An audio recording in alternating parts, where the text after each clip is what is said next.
Todo está en la mente. Si nosotros nos doblegamos a la mente, entonces vamos a quedarnos en la supervivencia. Nosotros tenemos que ir a la supraconsciencia. Y en la supraconsciencia están las metas elevadas. Está el deber ser. Está la aspiración. Está el crecimiento. Entonces, si tú crees en algo grande, vas a crear algo grande. Porque no solamente vas a comprenderlo, sino vas a identificar la fórmula y vas a hacerte de los medios para moverte en esa dirección. Pero si estás enfocado y estás dispuesto a pagar el precio.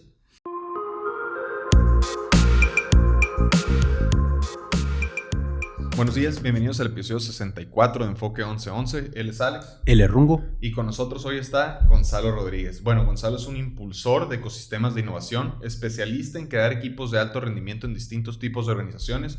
Es director general del Centro Regional de Innovación. Es catedrático universitario por más de 35 años, consejero y miembro de diferentes organizaciones como el TEC de Monterrey, el ITSON, entre otros. Es integrante del Foro del Mar de Cortés. Es ex rector del ITSON. Tiene doctorado en Ciencias Económicas, tiene maestría en Economía con especialidad en Desarrollo Económico. Impulsó y desarrolló proyectos muy grandes e importantes aquí en la región, como la Arena ITSON y el Parque Tecnológico Sonora Soft. Las personas que lo conocen lo describen como una persona tenaz, trabajadora, visionario, una persona que no le teme al no y una persona que está convencida de que si estamos aquí es por algo. Solo debemos estar dispuestos a pagar el precio para obtener lo que queremos. Bueno, pues un placer de verdad tenerte aquí hoy con nosotros. Muchas gracias Alex, muchas gracias Rum. No, excelente Gonzalo, la verdad, pues otra vez muchísimas gracias por acompañarnos. Es un honor tenerte aquí con nosotros. Era cuestión de tiempo que vinieras a nuestro programa. Pues me gustaría empezar con una cosa que me llama mucho la atención a mí de lo poco que sé de ti. Es el hecho de que una gran influencia en tu vida ha sido o viene de tu padre, en tu mentalidad, en la forma en la que tú eres. ¿Qué nos podrías platicar de eso y de cómo era tu ambiente familiar en tus inicios de tu vida? Bueno, pues primero, efectivamente, o sea, en realidad, desde que éramos muy chicos, siempre había prioridades en la casa. La primera, pues, era la familia. O sea, la primera era la familia. La segunda, pues, era la educación. La tercera era busca la excelencia, busca ser el mejor. Y la cuarta era el trabajo. El trabajo como el medio a través del cual pues ibas a salir adelante. Y si es al servicio de los demás, mejor. Excelente, como que eran los valores que tenías. Sí. Y bueno, y en realidad mi padre pues lo predica con el ejemplo. Yo traigo aquí un documento que él deja dos memorias. Órale. Una memoria que es recuerdos de la familia y otra memoria que es recuerdos de su vida. Okay. Pero en la de recuerdos de la familia hace una dedicatoria a los nietos. Okay. Porque dice a los nietos porque yo a mis hijos ya les narré lo que fue valioso para mí, lo que aprendí de mis padres, los valores que me han inculcado y los que yo espero que respeten y recuerden, y si lo hacen les va a ir bien en la vida. Excelente. Sí, qué padre que quedó plasmado, ¿no? Sí, y lo que es la verdadera herencia, que es los valores y la educación que te dejan. Claro. Y era muy curioso porque en la casa, por ejemplo, uno estaba muy dado al deporte y uno tenía clarísimo de que si no le iba bien en la escuela, iba a dejar el deporte. Por lo tanto, tenía que irle bien en la escuela. Sí. Que Dios deporte, que te vaya bien en la escuela. Era un medio para. Así es. No había ni siquiera ningún tipo de... bajaron las calificaciones, vente. Ya sabes, lo primero. Automáticamente. Fuera juego, vente a estudiar. Entonces te aplicabas. ¿Y por qué es eso de que era tan importante el deporte en tu casa? Si nos pudieras platicar un poquito más. Bueno, pues es curioso, pero en el caso de mi padre, pues él fue una persona pues, que practicó diferentes deportes, especialmente el fútbol americano, Y él le tocó ir al ejército, le tocó marchar, pero se recluyó un año. O sea, le tocó la bola, no recuerdo si era blanca o negra, pero era la que tenías que quedar a marchar. Okay. Y pues todo el mundo estaba de duelo porque pues le había tocado la bola el ir a marchar. Y él narra que el haber sucedido a él le ayudó mucho porque le ganó mucha disciplina, ganó mucho orden, ganó mucha disciplina, ganó mucha capacidad. Ahora, él tenía estudios, entonces a él lo pusieron en la Cruz Roja, en la parte en donde tenías más oportunidad de entrar en relación con diferentes gentes, etc. Entonces, cuando termina su año del ejército, pues él, estando en un entrenamiento de fútbol americano, los que juegan fútbol americano sabrán quién es el Chivo Córdoba. Él lo entrenaba y llegó el equipo de atletismo de la universidad y entonces dicen, oye, pues ¿por qué no pones a 2, 3 de tus jugadores a correr con los nuestros? Y dicen que los pusieron en la pista y vámonos. Y mi papá les ganó. ¿A los de atletismo? En atletismo. Órale. Y les ganó. Entonces, oye, pues, ¿y tú qué? ¿De dónde? Pues no, pues. Entonces empezó a darse cuenta de que tenía una capacidad especial. Ya se lo jalaron a atletismo. Y pues a partir de ahí, pues ya empezó a sobresalir en atletismo. Él fue campeón nacional y de hecho en el esto.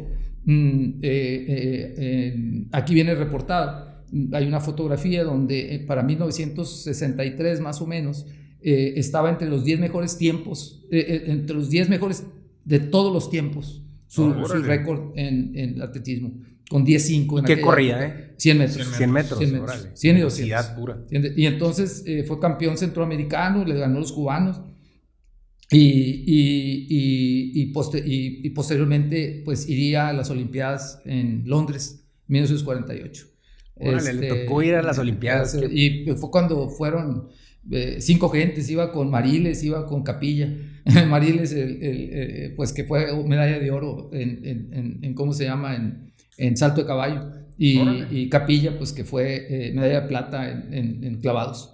Pues qué padrísima experiencia que tienes, pues como papá, o sea, tu papá fue a las Olimpiadas, o sea, es algo como que... Y otra cosa muy curiosa también es que en el caso de que nosotros todos los años íbamos a la Ciudad de México y pues tenía unos primos que pues eran de mi edad, eran hijos de Pancho y María de Lourdes, Pancho Contreras y María de Lourdes era la hermana de mi papá.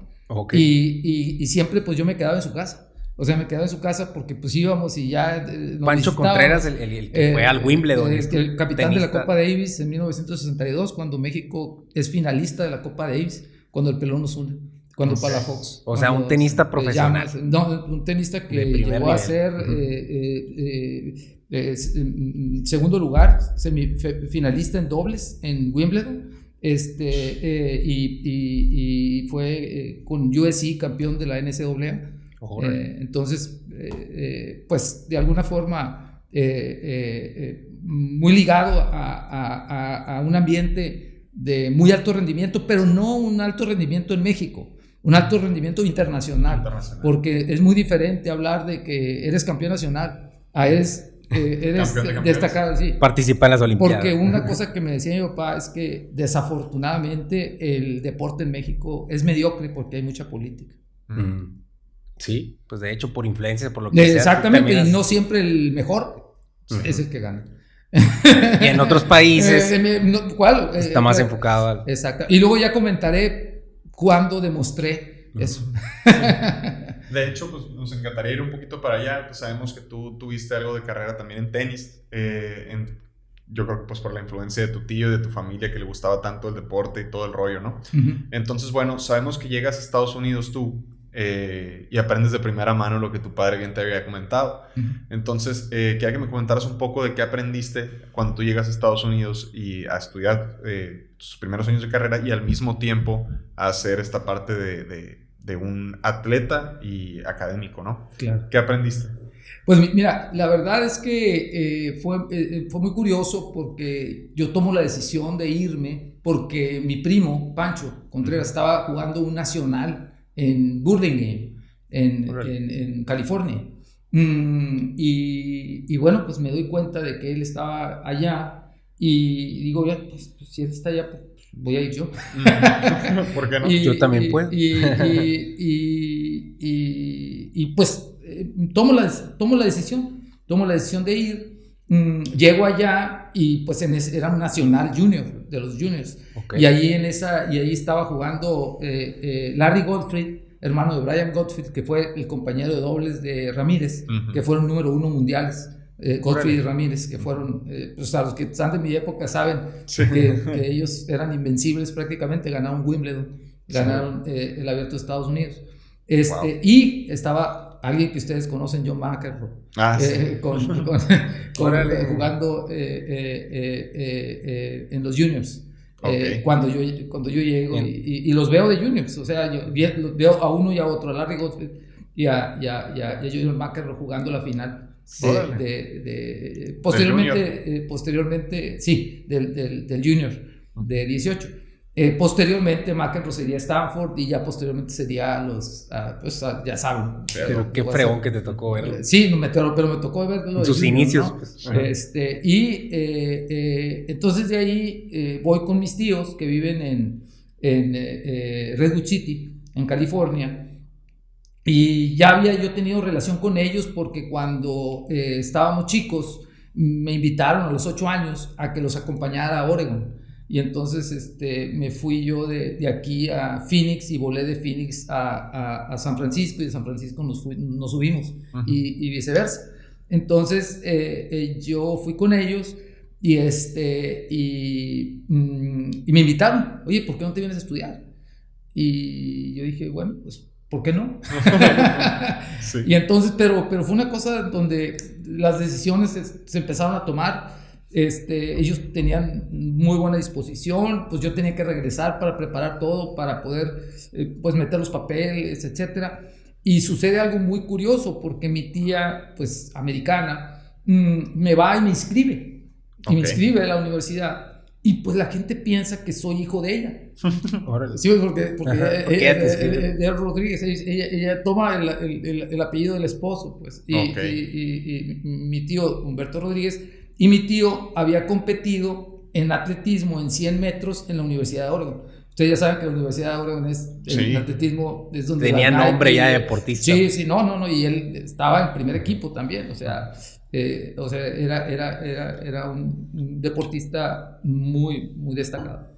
Entonces me inscribe y pues entro directamente a la carrera. Entro porque me inscribió como si fuera americano. Sí. Oye, sí. Y no le preguntan si es su hijo o no es su hijo. Mete los papeles y dieron por hecho, ¿no? Y hasta que yo llego y yo, pues, con un dominio de idioma insuficiente, pues, yo vengo de la prepa. Sí. Entonces empiezo pues con un handicap en contra enorme, porque pues yo ya dentro de la carrera, no sé si me explico, y queriendo jugar y con todo. Y entonces inicia ya mi proceso, voy al equipo y pues me doy cuenta de que pues yo era bueno aquí, pues, o sea, de hecho yo estaba en los primeros lugares estatales y etcétera, pero cuando llego allá no tenía nada que hacer. O sea, el nivel era muy superior, pero el entrenador me dijo, pues o sea, no era temporada todavía, pues me dejó jugar. Hasta que llega un momento en que tiene que empezar el corte, la selección, y entonces, me corta. Me dice, oye, pues sí, o sea, en realidad tenía toda la razón, pero pues típico mexicano, ¿no? O sea, no, pues, o sea, no, yo no puede ser. Entonces voy con toda la pena del mundo, con la cara, le toco la puerta y digo, oye, pues ¿qué puedo hacer? ¿Qué puedo hacer para pues, aspirar al equipo? Porque todavía era un corte, pero no era la temporada. Okay. Y entonces, pues no, es que no califica. Sí, entiendo todas las reglas. Usted aplicó correctamente las reglas, no le estoy preguntando eso. La pregunta es, ¿qué puedo hacer para jugar en el equipo? Sí. Y entonces vio tanta mi insistencia, vio tanta mi determinación, que dice, mira, vamos a suponer que tú nunca estuviste en la pretemporada. Okay. Si tú vinieras de otra universidad y te hubieras transferido, entonces yo lo que haría es ponerte a jugar con alguien que ya esté en el equipo. Ok. Entonces, vamos a suponer eso. Entonces, tú entrenas, tú no puedes entrenar con el equipo, no puedes entrenar con el equipo. Pero si tú, el primer día de la temporada, llegas y me pides la oportunidad, yo te la tengo que dar. Y te la voy a dar y yo voy a seleccionar con quién jugar. A 3 de 5 sets. Si tú le ganas, te quedas. Si tú pierdes, te vas. Sí. Órale. O sea, prácticamente te dio chance de mejorar. Exactamente, sí, entonces me dio chance de mejorar. Entonces yo lo que hacía, claro, era un tiro nada más. Entonces yo lo que hacía era de que me iba a los entrenamientos, pues empezaban a las 2, de 2 a 5, me iba a los entrenamientos y estaba en los entrenamientos, pero yo no podía entrenar, sino yo entrenaba por fuera. Solo. O sea, solo, aquí estaba yo estaba acá y todo el mundo entrenando, ¿no? Yo estaba acá y haciendo todo lo que tenía que hacer. Pero eso fue lo más brillante que me ocurrió. Porque después de entrenar, yo me ofrecía para que quien quería voleara conmigo. Ok. Órale. Entonces, yo le decía, y entonces alguien me decía, oye, ven, necesito practicar mi revés. Y ahí iba yo a platicar eso. Hey, yo necesito esto. Y ahí iba yo, con quien quería, ahí iba. Y luego, había quien decía, pues es que yo tengo que platicar porque, pues, ahí era una cuestión muy curiosa, porque tú tenías que tú no tenías una posición fija. ¿Qué quiere decir? Que tú, para conservar tu posición, tenías que ganar. Si tú perdías, alguien te retaba y si te ganaba, te ibas para abajo. Ok. Te ibas para abajo. Entonces era una cosa dinámica. Así es que tenías que estar sobre las puntas de los pies todo el tiempo. Sí. ¿Sí? Entonces ahí era cuestión de que tenían que estar en tren y entrene. Y si bajabas tu nivel, más para afuera. Estabas fuera. Vámonos. Entonces había gente que me decía los fines de semana, oye, vamos a jugar, o vamos a esto. Y ahí iba yo con ellos. Sí. Y entonces eso pues me ayudó. Aprovechaste cada momento. Sí, o sea, fue un tema como el sparring, ¿no? Yo me puse sparring del que se dejara. Sí. Y creo que es clave eso, pues te das cuenta de por qué es que son tan buenos los americanos en los diferentes deportes. Claro. Porque así lo manejan, pues manejan un nivel de competencia y de compromiso con sus deportes como en ningún otro lado. Claro, y respetan el mérito, ¿sabes qué? Me ganaste y vas para afuera y lo ven normal, no lo ven, ay, me sacaron. ¿Sí? Porque mañana voy por ti. Oye, y bueno, entonces, ¿cómo te va en ese ya nuevo tryout? Bueno, llego yo el primer día, efectivamente, después de todo el proceso ese de entrenamiento, y me ponen al primer rival. Pues lógicamente, pues yo había mejorado mucho, pero no podía mejorar de la noche a la mañana toda la técnica. Claro. Entonces había ciertos golpes, sobre todo el revés, que no lo tenía bien dominado. Entonces mi fortaleza era la resistencia y la velocidad. Entonces yo finqué mi estrategia, como era 3 de 5, en eso. En hacerlo que jugara más tiempo, porque en técnica me iba a ganar. No había manera de que yo le ganara. Entonces yo tenía que cansarlo, yo tenía que jugar a agotarlo y a desesperarlo. O sea, uno, a cansarlo, y dos, a desesperarlo. Y pues ya se imaginarán el tipo de juego que entré. Pues le gané. Le gané en 3. Te ganaste tu lugar. Y me gané en mi lugar. Perfecto. Se me hace bien interesante esa parte que acabas de platicar, porque ahorita la estamos viendo del lado del deporte, pero realmente yo creo que es algo que podemos hacer en todo, ¿no? O sea, el hecho de primero ver cuáles son mis fortalezas, cuáles son mis ventajas que yo tengo en base a eso que me estoy metiendo, ¿no? Y cuáles son las debilidades de ese supuesto rival, que en el mundo de los negocios a lo mejor no es un rival como tal, pero exactamente explotar lo que tú tienes bueno, ¿no? Y enfocarte en eso. Claro. Entonces, está bien padre. No, y curioso, porque todo eso en el tiempo yo lo apliqué, es decir, lo apliqué del deporte. En tu vida. En la vida, o sea, en la vida, y pues en realidad, pues para uno, pues simplemente era estudiar al rival y ver la fórmula en sus debilidades, en mis fortalezas, en la manera como yo puedo organizarme para poder enfrentar y salir victorioso, porque es una mentalidad, es una mentalidad. Que les voy a decir algo. Apenas empezaba mi travesía, o sea, había superado el primer obstáculo, pero eso no quería decir que había ganado ninguna batalla. De hecho, me encantaría preguntarte, ¿y de ahí qué sigue? O sea, una vez ya que entras al equipo, ya estás, pues digo, te cuelgas tu primer medalla, ¿no? Que es parte de esto. Sí.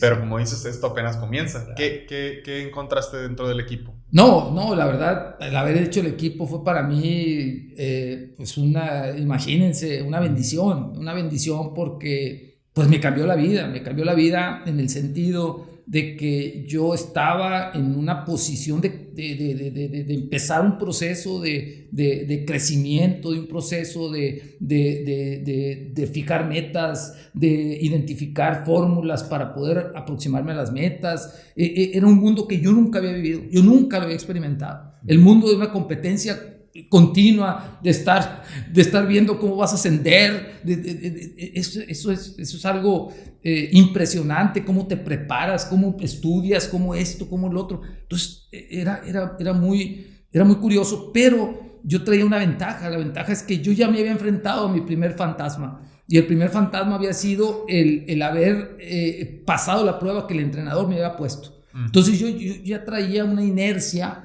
Y entonces, pues yo practicaba lo que todos practicaban y más.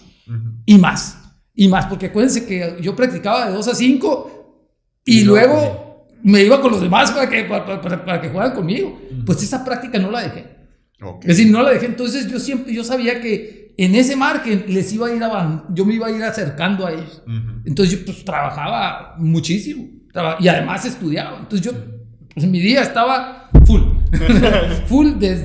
¿Por qué? Porque estaba en el estudio, porque si yo reprobaba, para afuera, no me interesa, vamos. Entonces yo tenía que salir bien de la escuela y tenía que rendir en el deporte. Entonces, en ese sentido, lo que sucede es que poco a poco voy ascendiendo y hay una circunstancia que se produce en un momento en el que un día estoy como a las 5 de la tarde un domingo en la pared de las canchas y al lado mío está un jugador que había sido jugador de Cañada College, había estado entre los primeros 3 y ahorita estaba jugando para San Jose State, era jugador de clase A y era un jugador muy destacado. Okay. Pero pues ahí pues no nos relacionábamos mucho, pues, o sea, éramos los únicos 2 que estábamos ahí, pero no nos relacionábamos mucho porque, pues, es como pues, si tuvieras un cinta blanca con un cinta negra, no sé si me explico, o sea, ahí se respetan mucho los daños, las cintas, y pues, no era como, vamos a bolear, no podía ser, pues, no se daba. Entonces, pues, yo ya sabía, yo ya conocía mi condición. Pero de repente, él se dirige a mí. Y entonces, pues yo no le hago caso porque digo, ¿qué razón pudiera tener él para dirigirme a mí? O sea, haber cantado, haber dicho algo. Y ya, yo sigo con lo mío. Y de nuevo, entonces ya lo hace un poquito más enunciado. Y pues, entonces yo ya me doy cuenta que pues no había otra más que estaba dirigiendo a mí. Y entonces ya dejo de bolear y ya me voy hacia él y me dice, oye, pues ustedes todos son iguales, algo así me dijo. Y entonces le dije, pues, ¿a qué te refieres? No, pues es que vienen, entrenan, se hacen buenos y luego se regresan. Y yo digo, ¿de qué estás hablando? O sea, pues, ¿y eso qué tiene? Entonces, pero ya de repente, entonces ya empieza la adrenalina empieza a fluir, empiezo ya a tomar ponerme otra postura. Y entonces le digo, a ver, si hablamos de eso, ¿de quién era este territorio antes? De los que aprendimos fueron de ustedes, porque este era nuestro territorio. Entonces ya se puso así medio difícil. Él se dio cuenta de que ya yo no estaba bromeando, ya era la cosa. Entonces ya terminamos, ¿no? Pero yo me puse a pensar y dije, ¿por qué? ¿Por qué se dirigió a mí? O sea, ya después dije yo, ya pasó y fuera de todo, ¿por qué se dirigió a mí? Hasta que llegué a una conclusión. Él me estaba viendo como un rival en potencia. No sé si me estoy explicando. Sí, y tú ni cuenta. Y entonces yo dije, wow, me está viendo como un rival. Entonces yo empecé a cambiar mi mentalidad. Dije, es que yo soy en potencia. ¿Cómo puedo ganar? Y en ese momento yo iba a los torneos, gastaba mucho dinero, pero no ganaba. Perdía por paliza. Y una vez, jugando Cañada College contra la Estatal de California Hayward, el número 2 se llama Mike Velasco. Él le gana a nuestro número 2, Mike Iverson. Y yo lo veo y le digo, wow, pero el otro era mucho mejor. O sea, si tú veías a este jugar y veías a este jugar, no tiene nada que ver. Tú dices, lo va a hacer giras. Y sin embargo, en la cancha, le ganó. Y no le ganó fácil. Contundente. Y me acerco con toda la pena igual. Y le digo, oye, una pregunta. ¿Cómo le haces? ¿Cómo le haces? Qué buena pregunta. ¿Cómo le haces? Y me dice, muy o sea, muy natural. Muy natural. Me dice, mira, yo estaba como tú. Yo no estaba desesperado de perder. Y un buen día me puse a reflexionar, ¿cómo puedo ganar? Pues me voy a ir a otra categoría. Me voy a ir a la B. No voy a jugar en la A, voy a jugar en la B. Y me hice campeón de la B, campeón estatal de la B. Y nadie me ganaba. Entonces yo podía jugar, yo me podía ajustar a cualquier tipo de juego. Dije yo, wow. Y en ese momento tomé la decisión de salir, o sea, me fui solo. Empecé a jugar los torneos. Y gané el torneo de mayor prestigio en la B, que es el de San José. Okay. San José, California, de 128 jugadores. Y estuve rankeado número 5 en la B porque jugué pocos torneos, pero aprendí a ganar. Pero ¿cuándo aprendí a ganar? Cuando dejé de tener miedo de perder. Okay. Órale, qué fregón está ese aprendizaje. Cuando dejé de tener miedo de perder, gané. Sí, o sea, yo perdía porque le tenía miedo al otro. Yo perdía porque. Pues te bajaste a la B y dijiste, claro, no, hombre, yo soy de la A. Claro, y entonces todo el mundo me veía a mí como el ogro, pues y los y hasta que dije, aquí soy el bueno. Y entonces, ya.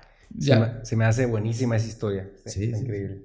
Y de ahí volviste entonces ya a la A. Y de ahí ya, poco a poco, fui ascendiendo de posiciones, de la posición 12, ya terminé en la posición 8, etcétera, porque pues, Cañada College en mi segundo año fue campeón estatal. O sea, estás hablando de California. De California, estás hablando de un nivel altísimo. Entonces, pero hay una cosa muy interesante. Cuando el entrenador, después de cada temporada, nombran al jugador más valioso y a otra categoría que le llaman, una es The Most Valuable Player y la otra es The Most Inspirational Player. Okay. Entonces, el año que fuimos campeones estatales, el equipo, que era un equipo de 18 jugadores, nombró al The Most Valuable Player, que se llama Mark Woolrich, que fue el que ganó el campeonato estatal. y me nombraron a mí como el The Most Inspirational Player.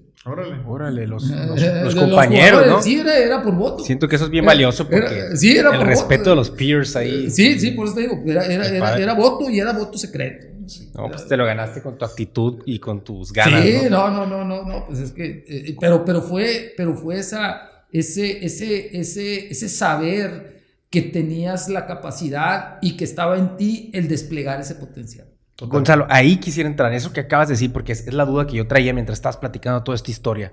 Eso que acabas de decir, saber que tenías la capacidad. O sea, ¿cómo supiste tú desde que entraste? O sea, tú venías de México y aquí eras bueno, pero de repente llegas allí y pierdes todo. De hecho, el coach te dice que eres malo y que no estás en el equipo y vete para afuera. ¿Qué te hizo a ti decir, si me están diciendo que soy malo, si estoy viendo que soy malo porque me están ganando y estoy en un nuevo ecosistema en el cual no estoy acostumbrado, o sea, ahora en Estados Unidos, que yo puedo jugar y ganar aquí? O sea, ¿de dónde salió esa idea?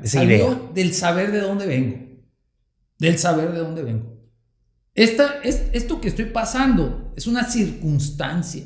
Uh-huh. Es una circunstancia. Pero en realidad yo soy capaz. ¿Por qué? Porque otros lo han hecho. De mi grupo lo han hecho. Órale.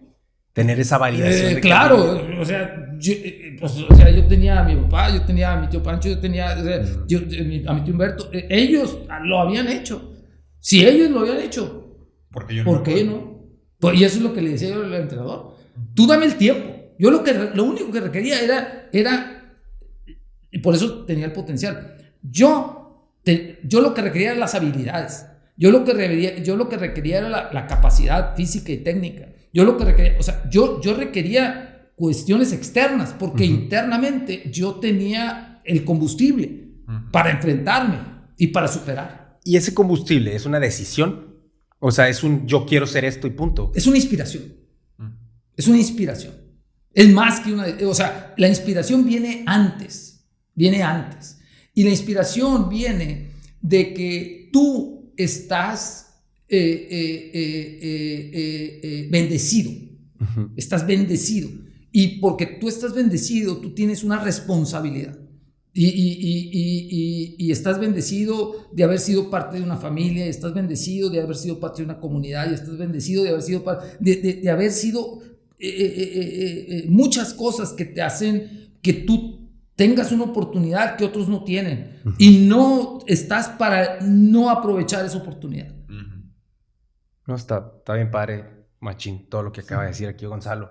Porque en pocas palabras, sin que nadie te lo dijera al principio, nadie te lo validara, tú decidiste que ibas a ser bueno y que ibas a entrar, y tú primero que nada tomaste decisión con inspiración, como dices, o sea, porque es mucho más allá que una decisión. Y eso te llevó a tomar acción en base a cosas que creías posibles, claro, y las alcanzaste, ¿no? Claro. Y luego nadie tuvo que decir, es que tú lo vas a hacer, es que tú lo vas a lograr. No, tú dijiste, yo lo voy a hacer. Y eso está muy interesante. Pero porque había una comprensión de que yo sabía de dónde venía. Había una comprensión de que yo sabía de quién era parte. Había una comprensión de muchas cosas que me indicaban que yo estaba ahí para triunfar. No había otra. O sea, estoy ahí para triunfar. Y el tema es cómo le voy a hacer. Sí. O cuándo. Si a lo mejor si no me hubieran dejado, yo hubiera estado en el siguiente año. No sé si me explico. O sea, sí, pero ya en mi mente, ya cuando tomé la decisión de moverme, ya cuando vi, ya cuando experimenté eso, dije, de aquí soy. Pues se me hace súper fregón eso de tú elegirte a ti primero, antes que los demás te digan nada, ¿no? Claro. Ese es clave. Ese es clave porque de ahí uno puede deducir algo que yo con el tiempo he encontrado. Y yo con el tiempo he encontrado algo, de que primero somos alma. Primero es el alma. Okay. Y luego viene el espíritu al alma, que está en el cuerpo. Y luego viene la mente. Alma, espíritu, mente. Ajá. O sea, ¿qué pasa cuando te mueres? Pues lo primero que se te va es el alma. O sea, el espíritu y muere el alma. O sea, lo que le da al alma el contenido es el espíritu. Okay. Sí, y cuando ya muere eso, y el cuerpo se va.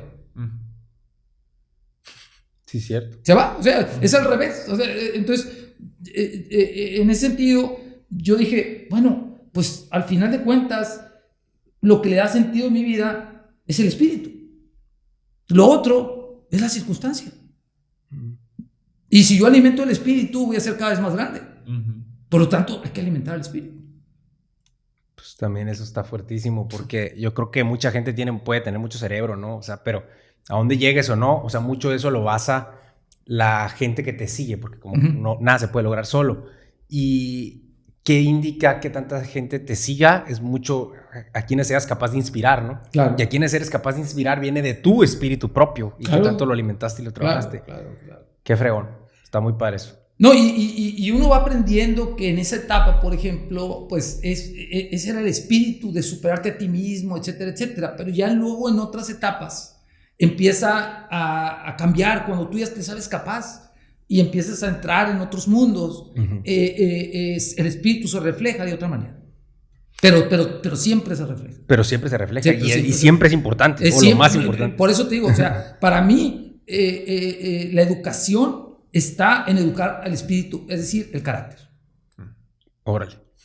Bueno, después de esa etapa que tuviste como tenista en Estados Unidos y todo lo que acabamos de platicar, sabemos que te vas a México, allá terminas tu carrera, haces tu maestría, y doctorado, ¿no? Entonces, pues, ¿qué te hizo tomar esa decisión? ¿Cómo fue ese proceso que te vas a México? Bueno, primero me regreso a Ciudad Obregón. Una decisión complicada porque yo tenía estaba en la disyuntiva de que si me iba profesional al tenis o me regresaba, etcétera. Entonces yo regreso, yo estudié una maestría en administración primero. Aquí me llaman para trabajar en el ITSON, en la coordinación de planeación institucional. Ahí, yo hago los planes para medicina veterinaria, que hoy sería todo lo que es la unidad Nainari, y el plan para la unidad Guaymas, y lo que es la maestría en administración de recursos hidráulicos, que es la base de todo lo que son los posgrados. Entonces, eso fue en 1980-82. De ahí me voy a estudiar la maestría. ¿Sí? Pero para mí el estudio era como el deporte, pues. Entonces yo me clavaba. Entonces después de que estudié la maestría me avisan de que fui el más alto promedio de toda la generación. ¿De tu maestría? A nivel posgrado de toda la Escuela Superior de Economía del Politécnico Nacional. Y eso, o sea, porque ser el mejor promedio, no, hombre, o sea, eso es algo muy complicado, o sea, muy difícil. Sí. Pero sí. Uno. Ajá, es uno, o sea, pero ¿tú crees que tú te enfocaste a ganarlo? Claro, no. ¿Cómo fue? No fue la circunstancia. Volvemos a lo mismo, porque ya ahí el estudio se convierte en prioridad, o sea, en lo que me enfoco. Y el deporte, pues, es accesorio. Era secundario. Era secundario. Claro. Yo hacía deporte, pues, para alimentar la parte del estudio. Pero el estudio, pues, me gustaba, era algo que yo le estaba teniendo sentido. Había escogido el área de desarrollo económico porque yo ya había visto lo que me podía dar y lo que me permitía crecer. Entonces, en esa línea, pues, fue natural. Yo no buscaba el promedio. No me interesaba el promedio, a mí me avisaron. O sea, ¿sabías que existía ese premio? Ni siquiera sabía, ni sabía que existía. Entonces, pero es por eso hablo de que cuando uno lo hace por convicción, pues el resultado simplemente se da. Qué padre. Entonces, pues logras salir muy bien aquí con toda esta parte académica, te va muy bien, logras este premio que pues la verdad es algo pues, uno por generación, es algo increíble. Y pues llegas a este proceso en el que te empiezas a involucrar así más de lleno con el ITSON. ¿Qué buscabas tú en el ITSON o qué buscaba el ITSON en ti? Ok, mira, después de que hice la maestría, regreso al ITSON en 1984, me voy a estudiar el doctorado en el 87, me caso en el medio, en el 86. Tomamos la decisión de irnos. Estando allá en el estudio, pues yo soy representante de los estudiantes ante el consejo, técnico consultivo del Poli. Me reclutaron como profesor interino en el Politécnico, y empiezo a darme cuenta de pues, una serie de situaciones que se están viviendo al interior de la universidad, Y en ese momento me llegan noticias de que pues estaba habiendo ciertos problemas aquí en la institución. Y en aquella época yo estaba dando clase también en el Tecnológico Monterrey, estaba dando clase en la maestría en finanzas agropecuarias. Y le digo a Patricia, oye, ¿sabes qué? Voy a ir a visitar porque nos llegaron noticias de que había algunas dificultades. Yo llego y me dice el rector, oye, pues vente porque pues te necesitamos. Le digo, pues es que no me puedo venir porque pues tengo compromisos, o sea, tengo que terminar mis materias del doctorado y tengo compromisos de trabajo también. O sea, estoy en el Politécnico, estoy en el Tec de Monterrey, o sea, estaba yo llevando a cabo procesos. Pero sí me voy a venir, o sea, me voy a venir, pero voy a terminar. Entonces, yo termino mis procesos allá. Me vengo. ¿Terminas el semestre? Sí, termino y me vengo después del semestre. Termino el semestre y luego termino ya los temas porque tienes que entregar departamentos, o sea, tienes que levantar anclas, pues. Claro. Y en ese sentido, pues había gestión. Pero para agosto ya estaba aquí. Pero me habían ofrecido una posición. Yo le dije, no, yo prefiero llegar como maestro y saber qué es lo que está ocurriendo y entender cómo puedo ayudar. Pero yo ya traía el antecedente de cómo se manejaba la política dentro de la universidad. ¿Y qué es lo que estaba sucediendo en ese momento? En ese momento había un choque entre dos sindicatos, el Staitson y el Autitson, al interior del Itson. Un poco porque venían la elección de rector. Y pues siempre en esos tiempos había un nuevo gobernador. Entonces había esa pugna por la posición. Sí. Y entonces y nuestra postura pues era, a mí no me interesa que caiga Litson en manos de alguno de los dos sindicatos, ni el uno ni el otro. Claro. ¿Por qué? Porque es meter la política en la universidad. Entonces nosotros armamos un tercer grupo, y este grupo planteó en su momento el generar un manifiesto para que la sociedad nos apoyara. Y entonces se generó un manifiesto que se llamó El valor del modelo Itson. Okay. El valor del modelo Itson. De ahí emerge un lema que se llama Educar para trascender. Educar para trascender. Pero cuando el rector lo lee, porque lo preparamos entre Patricia, mi esposa y yo, y se lo ponemos a consideración, él lo lee y dice, despliegues en todos los periódicos. Entonces en la mañana lo primero que leías a doble plana era el valor del modelo Itson. Órale. Para las 9 de la mañana de ese día, el conflicto se había terminado. Las llamadas al rector era ¿qué requiere de nosotros? ¿Qué requiere de nosotros? Increíble. ¿Qué tenemos que hacer? ¿Qué tenemos que hacer? O sea, tú eras una persona que acababa de llegar, te acabas de involucrar de regreso en el Itson y te tocó un rol muy activo. Sí, no, es que yo llegué yo llegué a fines del 89. Okay. Y entonces en el 90 estuve muy involucrado. involucrado. Ese documento sale en abril del 91. Ok, O sea, 2 años más o yo menos. ya tenía un año y medio. Cuando nací literal salió eso. En abril del Se da cuenta. Excelente. Bueno, después de todo eso, que tú llegas y te empiezas a involucrar al Itson y ya vimos que tuviste un rol pues, muy, muy importante en cuando estaban pasando todas estas cosas. Me llama la atención porque obviamente sabemos que terminaste siendo rector pues algunos años después. Pero mi punto es, ¿qué fue lo que te funcionó a ti o qué hiciste bien, si tú pudieras analizarlo ahorita, para haber subido tanto en una organización? Defender un ideal. O sea, cuando pues se disolvió el conflicto, sí. El rol de los sindicatos se vino a prácticamente cero, nadie, o sea, no hubo ya ningún tipo de poder. Entonces, pues ya la sociedad tomó un rol más activo con respecto a la universidad, y la universidad un rol más activo. Okay. Entonces hubo entonces me manda a llamar el rector y me dice, recuerdo en junio del 90 yo empiezo en junio de 92. Me manda a llamar y me dice, dale vida al valor del modelo ITSO. Y entonces me ofreció la dirección, voy a crear una dirección académica de Ciencias Sociales y Humanidades. Había una sola dirección académica. Dividió la dirección de Ingeniería y generó la dirección de Ciencias Sociales. Y me dice, tú vas a disponer de los recursos que existen en los programas educativos y en los departamentos académicos. Esos son tus recursos. Con eso vas a operar. Uh-huh. Y entonces, pues, yo digo, ay, híjole, la torre, pues no tengo dinero. No tengo dinero. Uh-huh. Y eso fue lo que me dio. Y me dice, dale vida. O sea, está difícil. Me estás mandando a la guerra y dice, ¿y con qué vas a pelear? Pues con los rifles de tu enemigo. Pues digo, pues ni modo.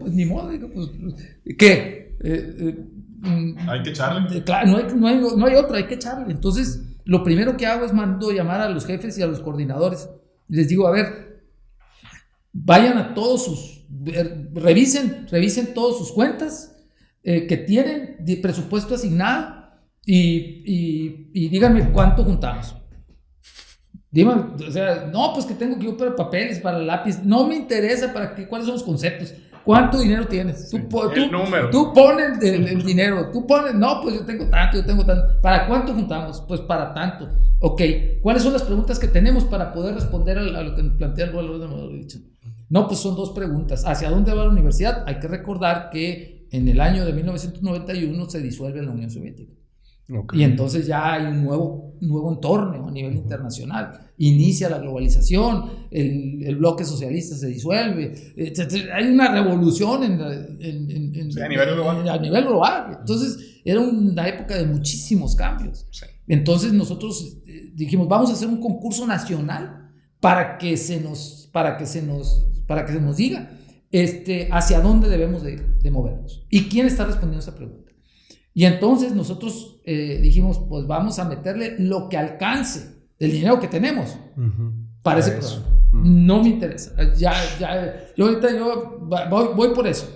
Entonces hicimos dos preguntas. La primera pregunta, ¿hacia dónde va la universidad? Y la segunda pregunta, ¿cómo puede lograr esos objetivos relacionados con el rumbo que va a tomar la universidad? Y entonces dijimos, pagamos por 2 diplomados. Un diplomado le vamos a asignar tantas horas y otro diplomado tantas horas. Y vamos a pagar por horas. Y entonces, lanzamos la convocatoria a nivel nacional. Un poquito antes de que se venciera el plazo, me habla el director de apoyo a la pedagogía de la Universidad Autónoma de la Universidad de las Américas en Puebla. Se llama Juan Manuel Garibay. Y entonces me dice, oye, te hablo porque al saber de la convocatoria, pues presionamos al Consejo para que tomara una decisión sobre lo que la Dirección de Apoyo a la Pedagogía de la Universidad de las Américas en Puebla había hecho por los últimos 3 años. Lo pusimos a consideración del Consejo y el Consejo no lo aprobó. Entonces pedimos la autorización para ver si podíamos nosotros ofrecerlo a un tercero. Y nos autoriza. Por lo tanto, yo requiero que tú me permitas mandarte la propuesta. Órale.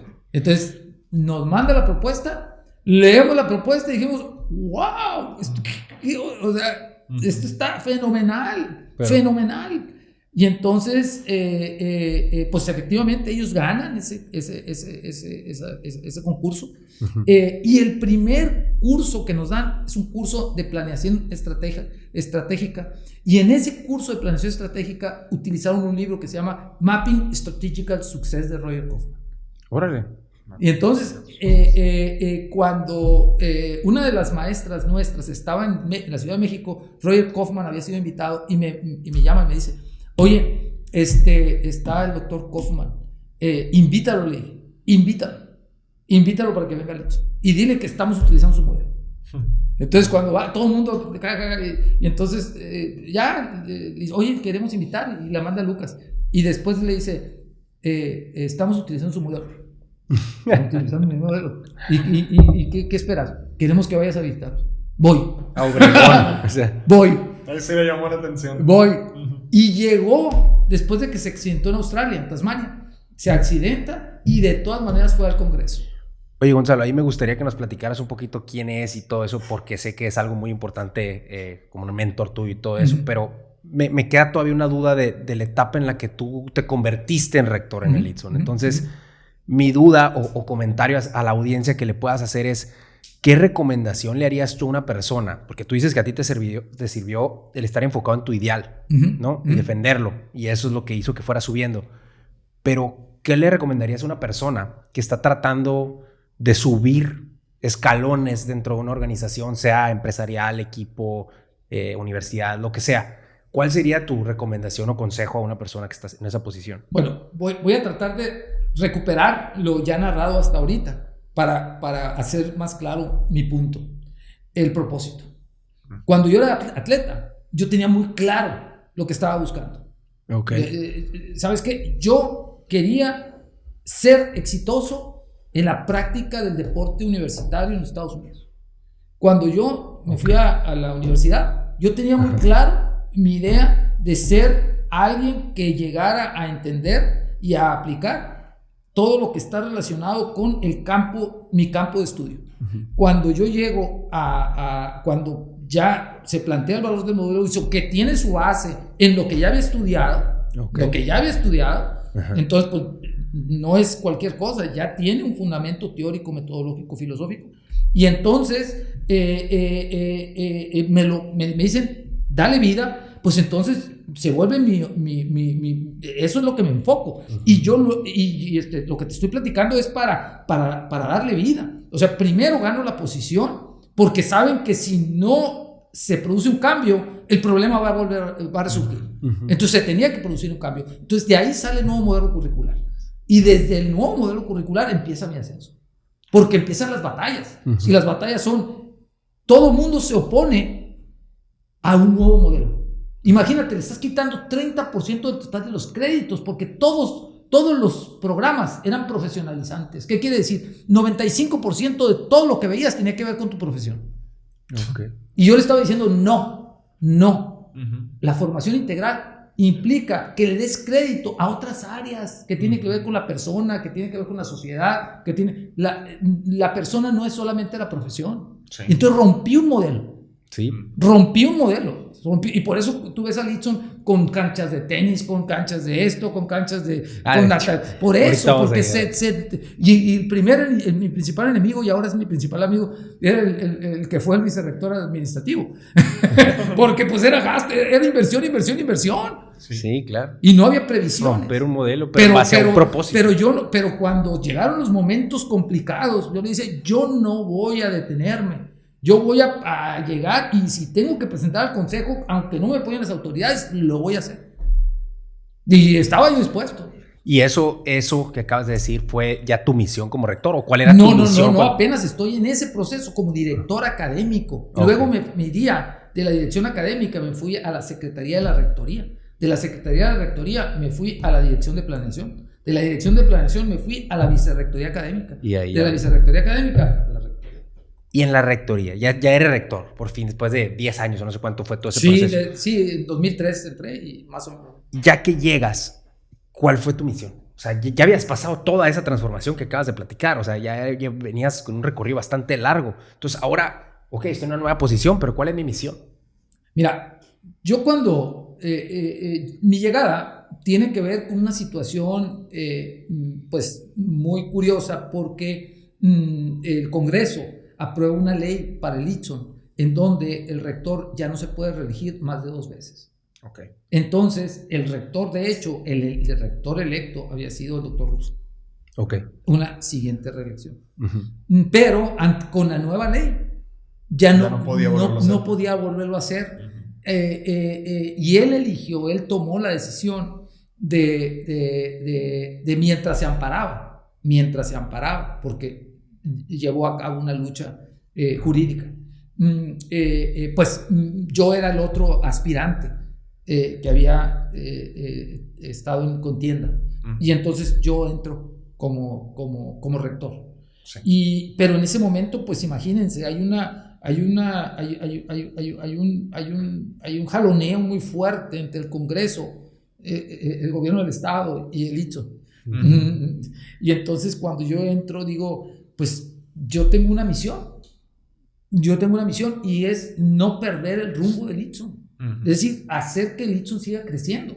Pero también estaba claro y estaba cierto que no tenía las habilidades ni las relaciones que el doctor Russo durante años había cultivado.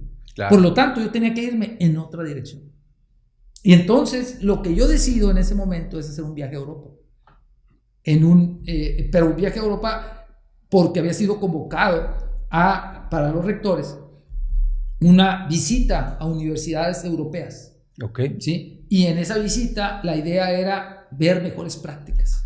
Aprender de ellos. Aprender. Ese era tu enfoque. Y ese era mi enfoque. Pues, Okay. O sea, yo tenía eso, para mí, pues era lo que yo estaba buscando. Uh-huh. Entonces me voy para en ese viaje de rectores. ¿Y qué podrías decir tú que fue o qué te queda ahorita, que fue lo más pues valioso que aprendiste en ese viaje o en esa experiencia? Pues mira, la verdad es que como imagínense, una persona que viene con un cocodrilo atrás, que tiene la necesidad de aprender, de aplicar lo antes posible, de generar resultados, de generar confianza, tenías desesperado, pues estando ahí, pues prácticamente no dormía. Yo me levantaba tempranito y yo preguntaba, entonces, y de repente empecé con esa práctica y empezó la gente a juntarse conmigo y por lo menos del grupo, que éramos a lo mejor unos 18, 6 ya estaban en un grupito de estudio. Al final, el director de Columbus me manda a llamar y me dice, oye, te he estado observando. Me doy cuenta de que estás preparado, me doy cuenta de que sabes, me doy cuenta de que vas a aplicar, me doy cuenta de X, Y, Z, te voy a confesar algo. Quiero hacerte una confesión y una propuesta. Entonces yo me quedo, pues, ¿qué onda? ¿No? Y me dice él, mira, la confesión es que no, ahorita, como estaba desde el 2003, habían entrado los carros asiáticos a Estados Unidos y Europa, y habían desquiciado la industria. Y entonces los ingresos por la industria automotriz habían bajado. Por lo tanto, los fondos de Europa, y por la General Motors entró en quiebra, la Ford, los carros, estaba un caos. Entonces, todo eso le estaba afectando a ellos, y la Asociación de Universidades Europeas les iba a reducir en una tercera parte de su presupuesto. Wow. Dice, si nos reducen una tercera parte de su presupuesto, no vamos a poder sobrevivir. Requerimos fuentes alternas. Y sabemos que ustedes son los únicos que están cultivando esa área. Y yo te he estado observando y sé que conoces del área. Por lo tanto, te quiero proponer que inscribas al ITSO en Columbus y que seas miembro del consejo directivo de Columbus. Órale. ¿Pero cómo? Le dije, o sea, pues yo apenas voy a llegar y... Estoy aprendiendo apenas. Estoy en el proceso, ¿no, hombre? Pero lo que tú sabes es mucho más de lo que cualquiera sabe. Okay. Y desde el 2005 al 2012 fui parte del consejo directivo de Columbus. Órale, en todo. Y entonces ahí pues yo tenía acceso, imagínense, estaba el que fue secretario de Educación de Monti, Francesco Profumo, del Politécnico Torino, estaba María Elena Naceray, que fue la presidenta de la Asociación de Universidades Europeas y que estaba en la Universidad de Aveiro, estaba Zenén Barro, que era el rector de la Santiago Compostela, Arus, puras personalidades importantísimas. Sí, no, y por América Latina igual. Pero ¿cómo, o sea, llamaste la atención de esas personalidades y el director de Columbus por hacer las cosas bien y por tu enfoque? Claro, porque nosotros teníamos conocimiento de un área que los demás no dominaban, que era cómo hacerte de dinero. ¿Cómo jalar dinero de la sociedad? Okay. Pero a través de los servicios. O sea, les ofrecías servicios y tenías recursos y tenías una ruta, un mapa jurídico-administrativa que te permitía, sobre una base legal, pues lograr los fondos. Y de una manera que tenga sentido. Claro, y de ahí nace un tremendo producto que fue el Foro Latinoamericano para el Desarrollo Regional basado en Innovación. financiado por el Tonino Wiles, que la Fiat es su principal promotor, la Ferrari. Wow. Oye, y regresándonos un poco a lo que ya estamos agarrando un poco de vuelo, pero entonces entras con este gran mentor, disculpa para ti, que fue Roger Kaufman. ¿Qué nos puedes decir de él? ¿Cómo fue ese acercamiento que nos contabas ahorita que hoy estoy usando tu modelo? Uh-huh. ¿Cuál era ese modelo? El modelo es un modelo de megaplaneación y es muy curioso porque el modelo parte de que tu cliente es la sociedad, no es el mercado. Uh-huh. No es el mercado. Y él dice, muchas veces el mercado está lejos de la sociedad. Okay. Por lo tanto, la sociedad no se ve incluida. No se ve incluida. Entonces, tú lo que tienes que hacer es primero de hacer un análisis de necesidades, lo que le llama Need Assessment. Sobre la base del Need Assessment, entonces tú tienes que seleccionar cuál es el problema que vas a ayudar a resolver y esa debe de ser la misión de tu empresa. Okay. La visión de tu empresa tiene que ser que una vez que tú tengas a diferentes empresas que resuelven problemas asociados a las necesidades, entonces vas a lograr la visión. Entonces, por eso yo hablo que el sur de Sonora va a ser la región más próspera del mundo.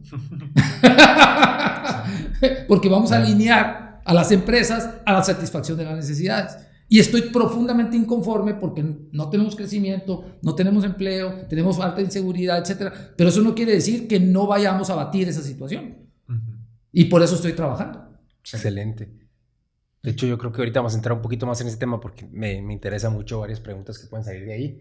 Pero a mí, te entendí todo lo que ayuda el modelo de Roger Kaufman, pero ¿quién es él? O sea, él, 11 años después, ya estando yo como rector, me invitan a que dé una conferencia en Vancouver, Canadá. Y entonces, yo preparo junto con una discípula del doctor Kaufman, Ingrid Guerra, un artículo.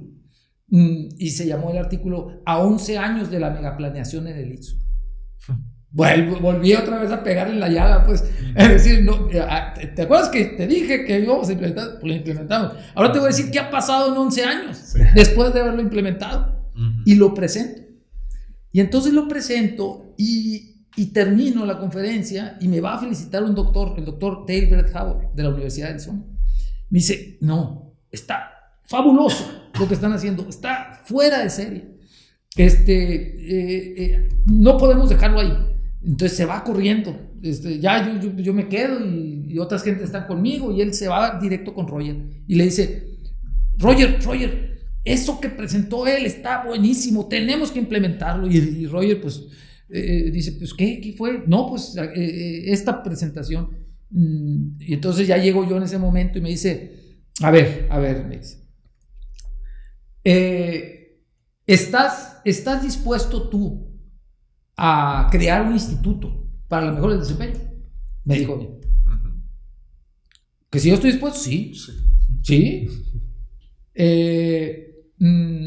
Ok, dice, yo voy a crear el faculty y vamos a crear un programa doctoral en planeación estratégica para la mejora del desempeño basado en la megaplaneación. Y vas a tener los mejores especialistas del mundo ahí.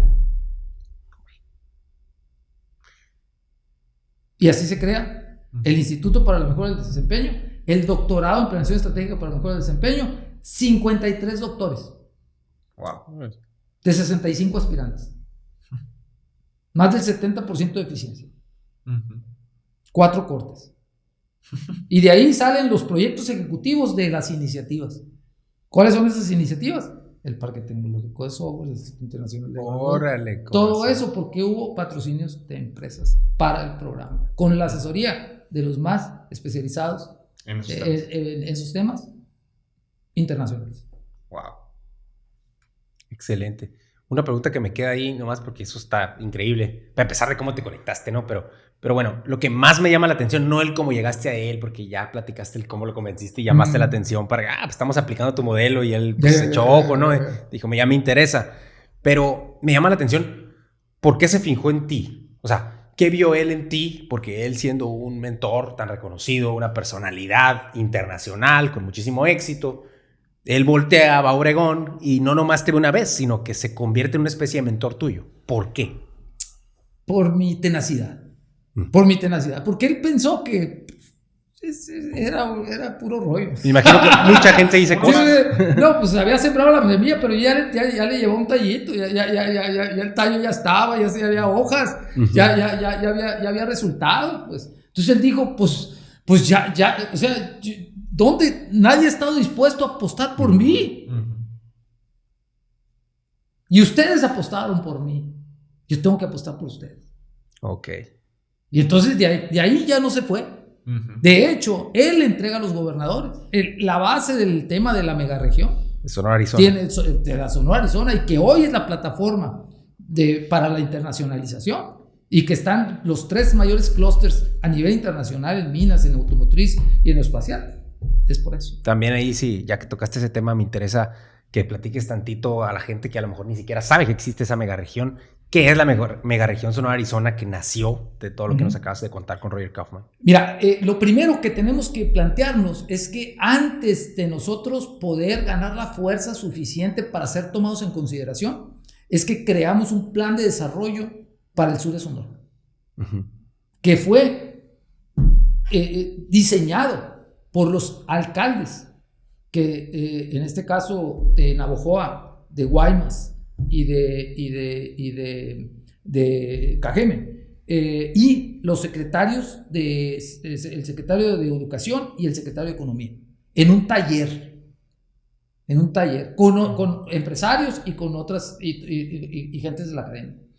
Y ahí establecimos cuáles deberían de ser los ecosistemas y decidimos que eran 4 ecosistemas. Ecosistema 1 es biotecnología y agronegocios, software y logística, ecoturismo y desarrollo sustentable y educación y salud. Y sobre esos ecosistemas, iniciativas estratégicas que se conectaban entre sí para generar valor y desde ese valor internacionalizarlos. Como si fuera una especie del mismo estado, haz de cuenta. Exacto, pero una parte del estado. Es decir, ecosistemas dentro de la región sur, pero basados en tecnología e innovación. Nada más. Okay. Todo lo que fuera tradicional está fuera. Excelente. Nada. Todo lo que tenía, y por eso estás hablando del parque tecnológico, estás hablando del CETIDE, estás hablando del DIAPYME, todo es logística, tecnología, todo es talento, todo es para el desarrollo, es para la incubación y desarrollo de negocios. Y los negocios del futuro, ¿no? Claro, y esto fue avalado por la OCDE en un documento que ellos publican y reconocen solamente ese plan, el famoso PIXIS 2007-2015, como el único plan de desarrollo que en ese momento existía en Sonora. No, y trae iniciativas increíbles, ¿no? Porque pues todo lo que se puede lograr teniendo un estado tan fuerte como que estamos logrando, lo que pasa es que la gente no lo ve. Ajá. Nosotros ahorita estamos muy por encima de moda porque no ven lo que está pasando. Ahorita la economía es de intangibles. Yo acabo de dar una plática en Canacintra y yo hice mis pronósticos. Yo les invito a ver si esos pronósticos no se cumplen el año que entra. Y les digo, bueno, ¿y cómo sabes que revisa los pronósticos que yo hice en el 2007 para cómo iba a estar la economía ahorita? Y el sector que más empleos creó entre el 2016 y el 2020 en Cajeme fue tecnología de información. Claro. Con 1,530 empleos. Por encima de cualquier otro, por encima de agroindustria, por encima de manufactura, por encima de cualquiera. Y esos son intangibles. Y la mayoría no están en industria, están en su casa. Ahí. Como ustedes. Gonzalo, me llama muchísimo la atención el cómo se ha logrado todo esto, porque suena de locos, ¿no? O sea, para la gente que no está metido en ese ambiente todo el tiempo, suena como, o sea, ¿cómo logras que tantas instituciones, empresas y personajes y personalidades de alta gama estén interactuando con un fin en común? O sea, está medio complicado. Y eso me va a llevar a hacerte esa misma pregunta, pero en base a cómo hicieron o impulsaron ustedes, por ejemplo, la Arena Itson y el mismo parque de tecnología Sonora Soft. O sea, ¿cómo fue ese proceso? ¿Y qué tan complicado es? O sea, ¿qué tienes que hacer tú para involucrar a todas esas personalidades, empresas, etcétera, y que todos con un fin en común digan, ¿sabes qué? Sí, jalo, todos en la misma línea. O sea, ¿cómo se logra algo así? Mira, lo primero es determinación. Segundo, que ya has tenido resultados, casos de éxito. Y tercero, la confianza. Es decir, cuando a nosotros se nos dice sobre el parque tecnológico, oye, pues estamos poniendo a consideración el proyecto del parque. Ajá. Entonces se nos viene y se dice, no, fíjate que el parque no va a ser aquí, va a ser en Hermosillo. Perfecto. Y yo en ese momento estaba con todos los rectores de las universidades de aquí. Estábamos allá en Aino. Y ahí presentamos el proyecto. Y entonces se nos comunica de que no va a ser aquí, que va a ser en Hermosillo. Dijimos, que perfecto, ningún problema, entonces va a haber 2 parques. Pero ¿cómo que va a haber 2 parques? Ya tenemos el terreno y 20 millones de pesos. Órale, ya cambió todo el juego. Entonces se queda y dice, espérenme, déjenme hacer el planteamiento Hermosillo para ver qué es lo que ellos van a poner. Y ya entonces yo les comunico oficialmente. Si se hace aquí, voy a. ¿Dónde se va a hacer? No puede decir que se van a hacer aquí, porque ya había dicho que no. Ya había dicho, no se va a hacer aquí. Sí. No se va a hacer aquí, se va a hacer allá. Bueno, entonces, déjenme, ¿y qué va a proceder? Si van a ser 2 o 1. Sí, no, entonces, dije, no, sin problema. Nada más queríamos saber si contamos contigo o no. Pero nosotros no hay problema. Ya está el terreno. Ya está el dinero. Para la primera etapa. Sí. Ahí ya le dice. Y entonces, va a Hermosillo. Y convoca a la gente que estaba pujando por el parque. Y entonces, cuando las convoca, les pregunta, oigan, pues allá en Obregón, los reuní, les comuniqué que iba a ser aquí, y ellos me dijeron que pues ellos iban a hacer un parque, y ya tenían el terreno y ya tienen una parte del dinero para empezar. ¿Qué es lo que ustedes van a poner? No, nosotros no vamos a poner. La idea es que vayamos juntos, procurar recursos. No, en Obregón. Órale. Y entonces esa fue una forma ya que posteriormente ya utilizaría como un modelo. Siempre poner primero. Ok. Y la gente ya sabía que esa era mi forma de proceder. O sea, yo lo voy a hacer porque tengo cómo. Sí. Y lo que más tenía era capital intelectual, lo que es el proyecto, porque tenía detrás un doctorado apoyado por especialistas de primer nivel que me estaban diciendo para dónde iban las cosas.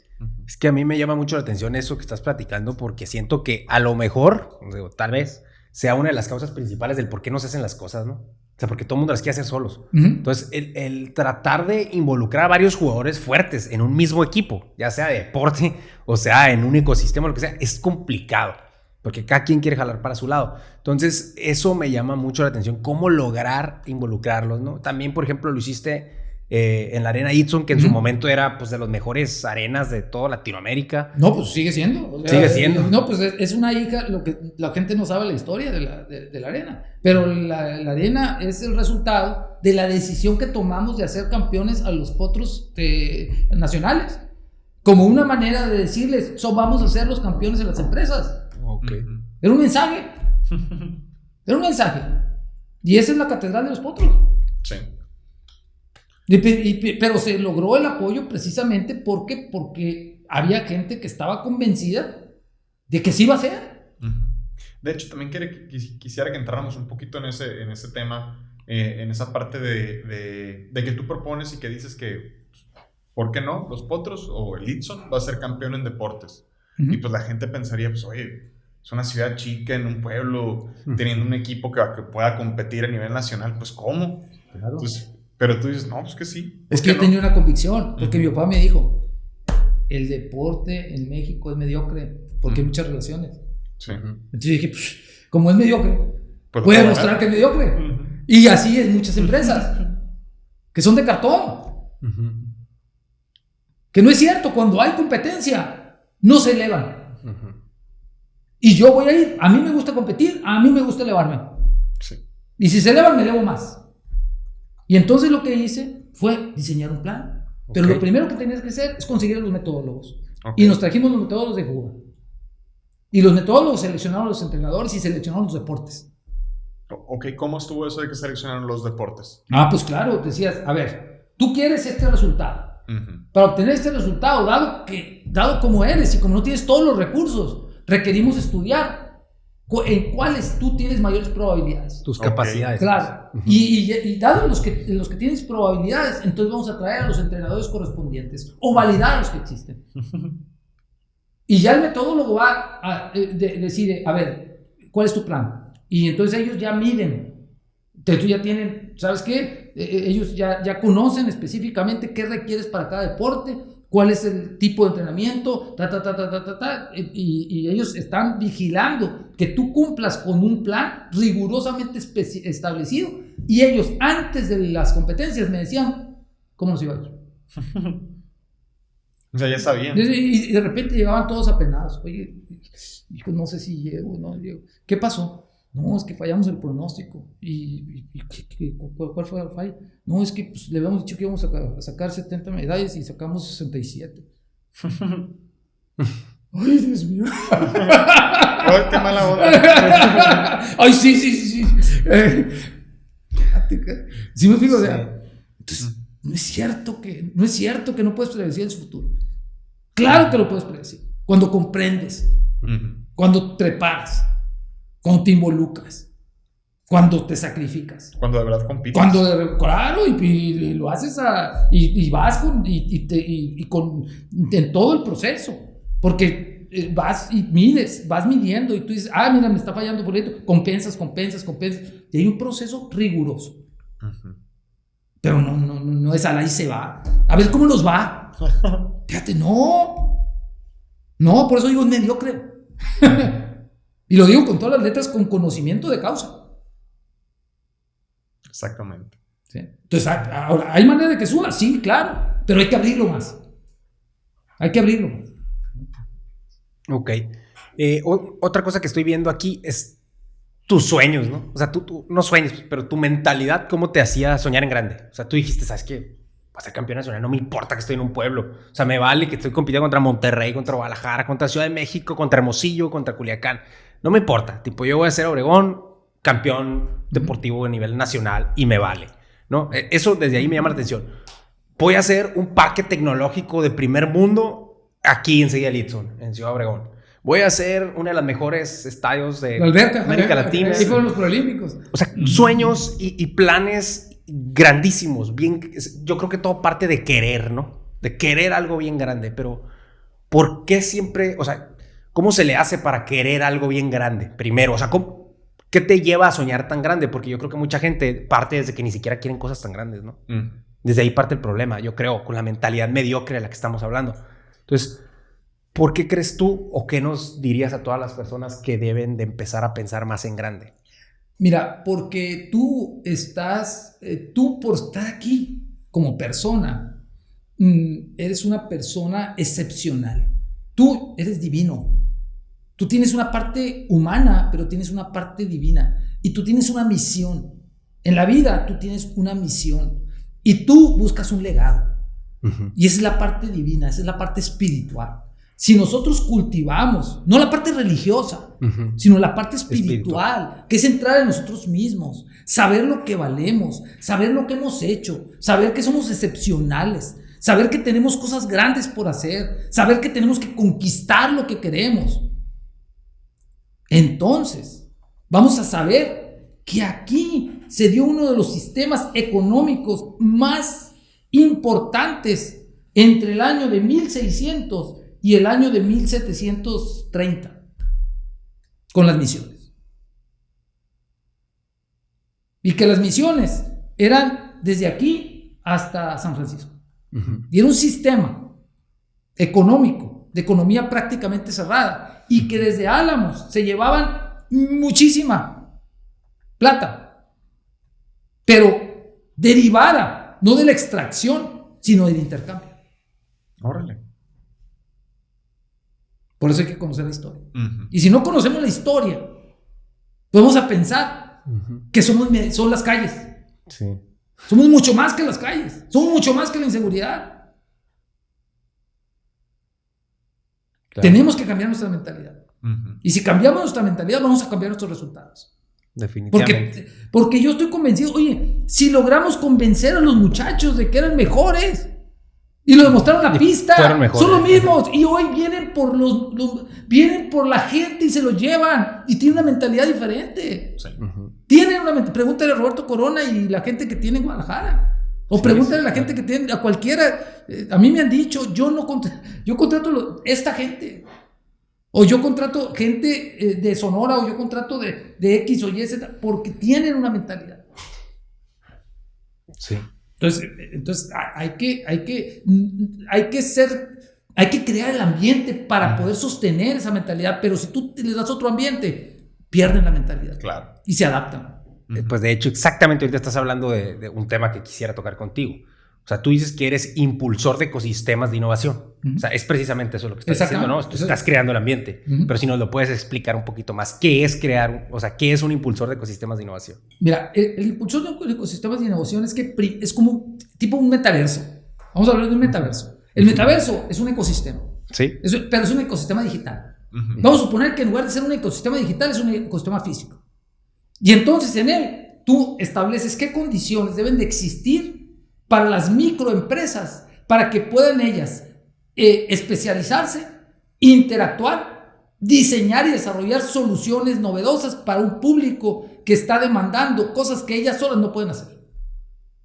Y entonces yo lo que hago es seleccionar primero, preparar, plantear una propuesta de valor y a través de esa propuesta de valor generar una economía propia.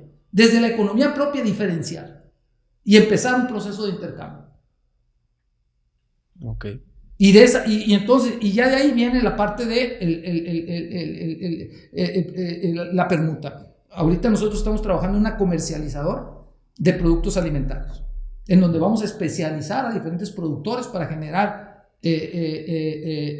diferentes tipos de productos para directamente movernos al público en general y poder bajar los precios de los alimentos. Órale. Pero todo viene de crear el ecosistema. ¿Qué quiere decir crear el ecosistema? Tú vas a estar ahí mientras cumplas. Cuando no cumplas te vas. Y aquí está la regla. Es como si fuera un equipo, una liga y los equipos dentro de la liga. Es eso, nada más. No, pero está bien interesante porque ayudas a que las integrantes de la liga o del equipo pues tengan éxito en base a ese nuevo ecosistema que estás formando desde cero. Claro, y todos ponen. Entonces, cuando tú dejas de poner, te sale, porque el ecosistema te saca. Es como aquel que perdió para afuera. Sí. Y también sí, como que si el ecosistema no es el correcto, es muy difícil que algo de ahí sea diferente, ¿no? O sea, siento que, por ejemplo, haz de cuenta, Silicon Valley, pues hay miles de startups y cosas tecnológicas en todo el planeta, porque ellos crearon ese ecosistema en base a las universidades y las personas inversionistas que están ahí. Entonces, ahí nació un ecosistema nuevo que permite que eso se haga bien, entre comillas, fácil ahí. Claro, y esa es otra experiencia que a mí me tocó vivir. A mí me tocó vivir la experiencia de haber estudiado en el Silicon Valley. De haber estudiado en Cañada College, que está al lado de Palo Alto. Sí. Redwood City está al lado de Palo Alto. Y estudiado en Hayward, que está al lado de Berkeley. Y ahorita es el corazón. Es el corazón del Silicon Valley. Y yo les digo, pero ¿cuál es el secreto de las universidades? El secreto de las universidades es que llevan los problemas de las empresas al aula. Y los estudiantes resuelven los problemas y aprenden cómo resolver. Y cuando salen con su plan de negocio. Y con su plan de negocio, o se incrustan en la empresa, o se van y ponen su negocio. Claro. Sí, y con eso pagan la carrera y con eso... No, está súper interesante. Yo viví eso. Te tocó verlo. A mí no me lo cuentan. Sí. Y estaba viviéndolo cuando competía. Imagínate. No, entonces yo creo que ahí vienen también muchas de las ideas que tomaste y la mentalidad. Cómo se hace, pues yo sé quiénes son. A mí no me los cuentan. Yo no voy a tener miedo, pues yo sé dónde vienes. Yo te vi. ¿Y qué es lo que tú quieres lograr creando esos ecosistemas de innovación en esta región? O sea, ¿cuál es el propósito? Pues el propósito es que nosotros vamos a tener esa dimensión asociada a un talento que es aprovechado y que gracias a aprovechar ese talento podemos diseñar y desarrollar el tipo de ciudad en la que queremos vivir. Yo no aspiro a ser la más rica, pero sí la más feliz. ¿Y qué quiere decir la felicidad? La felicidad es una armonía. ¿Una armonía entre qué? Una armonía entre lo que yo, lo que me da a mí la paz, lo que me da a mí lo que hace que yo haga lo que quiera hacer en favor de los demás y la capacidad de los demás para contribuir y aprovechar lo que los demás hacen. Eso es prosperidad para mí. Y a mí me parece que nuestra cultura favorece para tener ese ambiente, y en un ambiente como ese vamos a incrementar el crecimiento, incrementar el empleo calificado, reducir la inseguridad, incrementar la educación, incrementar la salud, y aquí la gente va a vivir bien.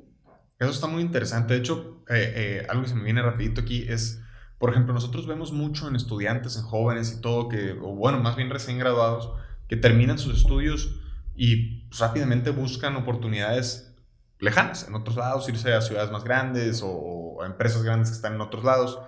Y al mismo tiempo tú vienes y nos hablas aquí de prosperidad aquí.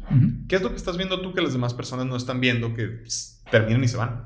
Mira, yo creo que eso está cambiando, está cambiando y está cambiando fuerte, y creo que ya el tiempo nos lo va a decir. Ahorita ya mucha gente está viendo aquí. ¿Por qué? Aquí nosotros tenemos en Ciudad Obregón 22,500 estudiantes. Tenemos en Navojoa 10,000 y en Guaymas cerca de 6,700 estudiantes. Hablando de Itson. No, hablando de universidades. De las universidades. De la suma de las universidades en Cajeme, en Navojoa, en Guaymas. Pero una proporción elevada, aquí es del 37%, están en el STEM. En Estados Unidos, los que estudian esas carreras son hindús, son chinos, son coreanos, los norteamericanos no los están estudiando. Sí, cierto. Y ahorita están escasos, están viniendo por ellos. Tenemos a Pineapple Aerospace. Tú pregunta a Pineapple Aerospace cuánta gente ahorita tiene lista buscando reclutar para poder trabajar para compañías de Estados Unidos. Claro. Entonces, aquí está cambiando el asunto. Tú pregúntale a Radial, tú pregúntale a Constellation, tú pregúntale a las empresas. Olvídate, antes que después, la gente ya no sabe. Pero si estás preparado, técnicamente preparado y humanamente comprometido. Si no, te vas. Pero yo tengo un caso de gente que le están ofreciendo mucho dinero, están duplicando el sueldo y dice, ¿sabes qué? Y estoy hablando de posiciones, muy buena posición, y estamos hablando, no. Sí, pero está bien interesante porque es como creer que algo va a funcionar aquí. O sea, siento que la mayoría de la gente, como dijo el Rungo, no nada más los estudiantes, sino también los empresarios, piensan que Obregón es lo que es y ya, pues. Tipo, como si no pudiera hacer más. Siento que el demostrar que se puede hacer más es lo difícil. Y muy poca gente está... Pues hoy tú usaste la palabra convicción.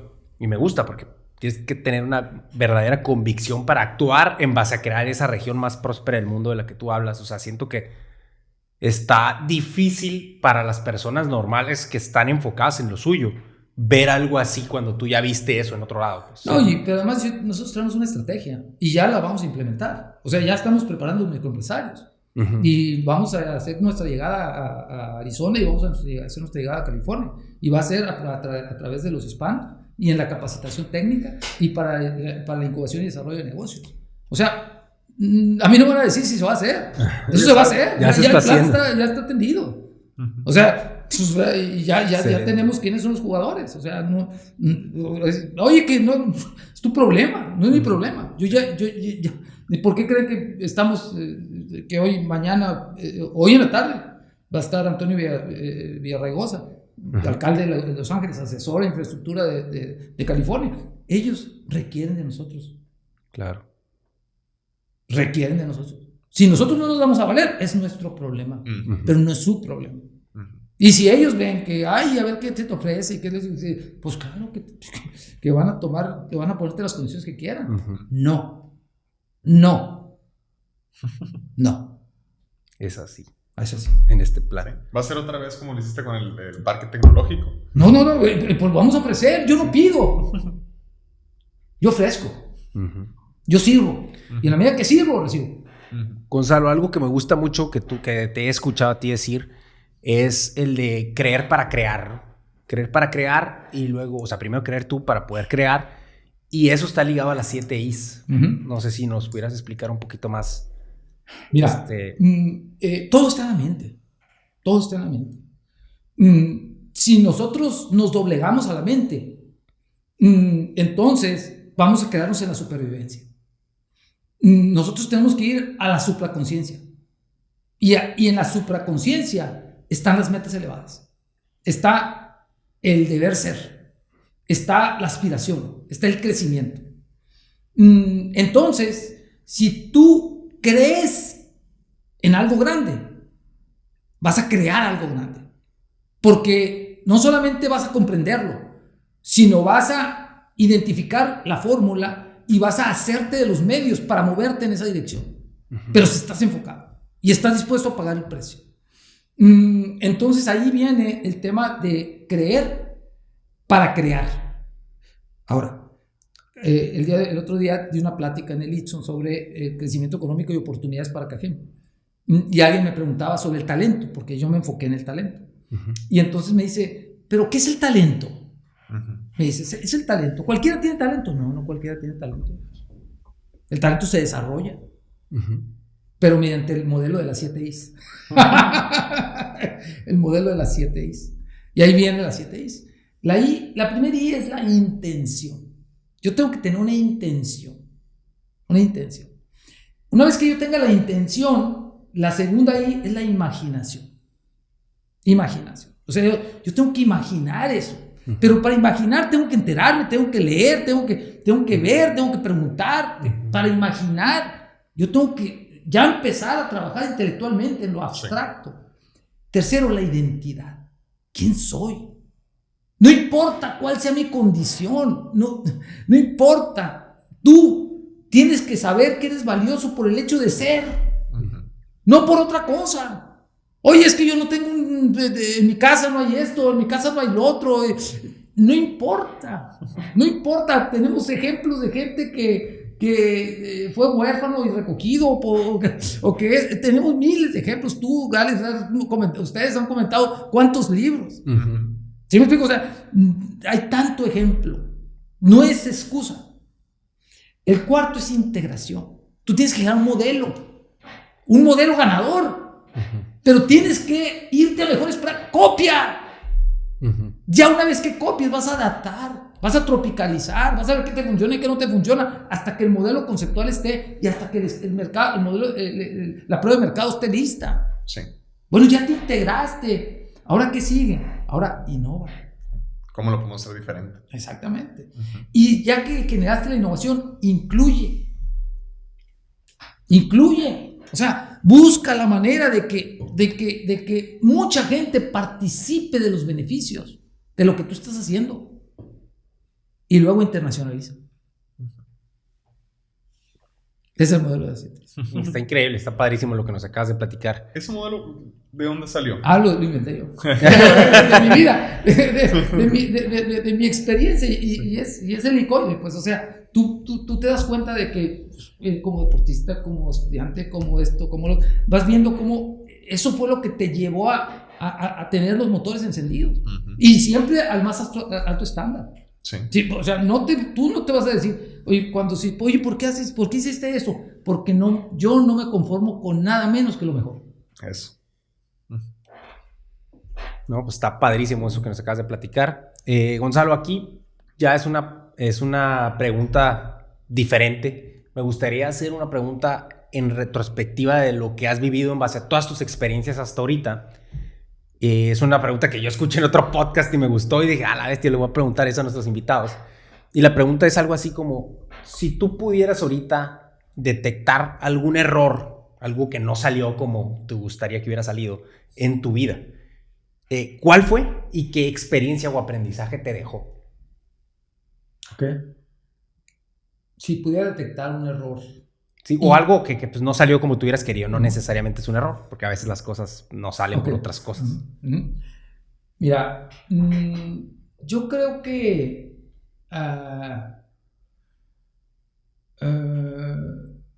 pues vamos a decir que hubo una circunstancia muy difícil me tocó vivir a mí como rector. Okay. Cuando, pues, el conflicto por el agua. Sí. Cuando...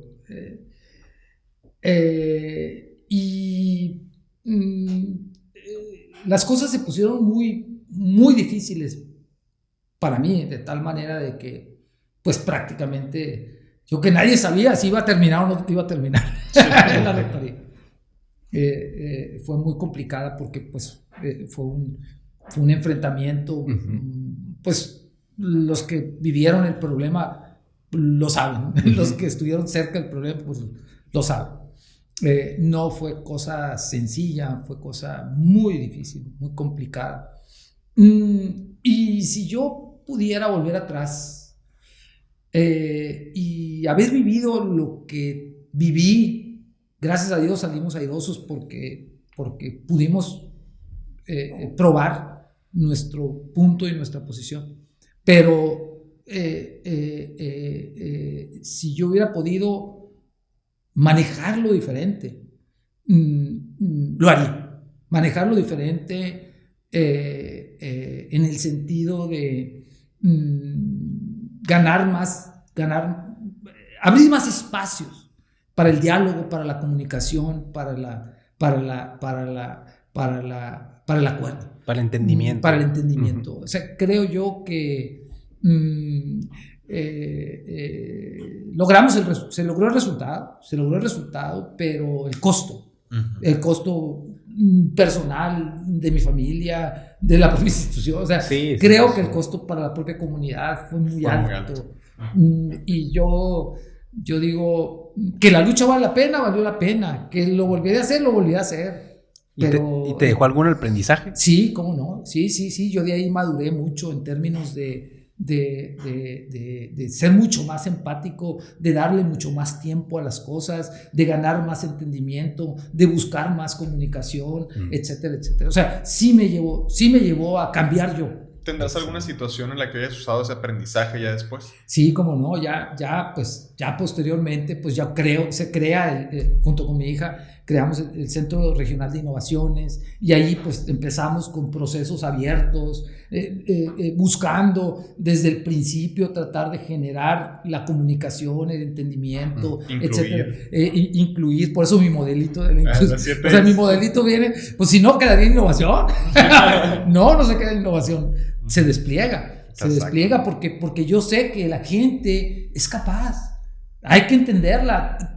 Va a costar tiempo y no es para todos tampoco, pero es para los que sí estén dispuestos y es para los que quieran participar.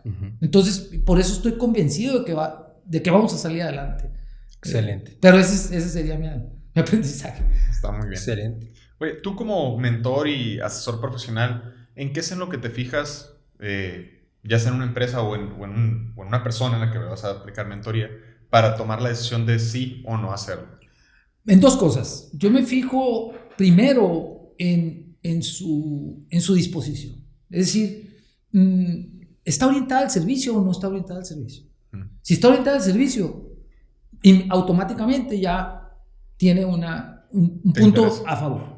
Es decir, esa es condición para ver si lo tomo en consideración o de plano lo descarto. Okay. Si estás orientado al servicio, te tomo en consideración. Si no, te descarto. La otra cosa pues la otra es más bien de grado, mentalidad.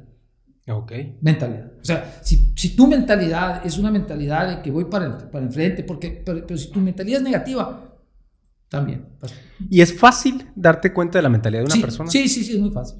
En una plática te das cuenta. Sí, en una plática te das cuenta. Es más, tú pudieras tener gente inclusive que está siendo influenciada y te das cuenta si es un tema ideológico o es un tema de razón. Si es un tema de razón, tiene mucho campo para tiene avanzar. manejo. Si es un tema ideológico, no tienes cómo avanzar. Ajá, sí. Sí, porque ya como le quitas... Sí, pues es valor. Entonces, pues tienes que cambiar sus valores, ¿no? Bueno, una pregunta que sí le hacemos a todos los invitados aquí en Enfoque 1111 es, pues obviamente nosotros tenemos mucha admiración por nuestros invitados, por su trayecto, por lo que han hecho, sus logros y aprendizaje y todo lo que nos dejan a nosotros, pero que algo que nos interesa mucho es, ¿y a quién admiran ustedes? ¿A quién admiras tú? Mira, yo tengo 5 autores a los que pues admiro porque son fuente de inspiración y que me ayudan a entender y aplicar. Pues el primero, Roger Kaufman, ¿no? Es decir, sí. ya ustedes ya lo saben, su idea de tu cliente es la sociedad es muy poderosa. Yo sé que funciona. Él trae esa teoría desde hace muchos años. Entonces, pues él es una persona que pues él sembró aquí y toda su cosecha pues ya se nos fue el año pasado.